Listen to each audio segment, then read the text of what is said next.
Matungo sa lugar na ito, umubuan lahat, pagiging tumulan sa 5,000 ang mga lalaki. Ginoon ni Jesus at tinapay pagkatapos pasalamat sa Diyos ay umagi sa mga tao. Gayun din ang ginawa niya sa isda. Binigyan lahat ang lahat gusto nila. At napakain na sila, sinabi niya sa mga edad, ikunin niyo ang lumalis para hindi masaya. Gayun na ang nila at ako sila ng 12 bako.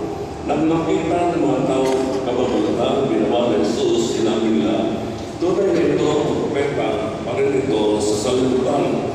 Nahalta ni Jesus na lalapit ng mga tao at bilis siyang kukunin upang gawing hari.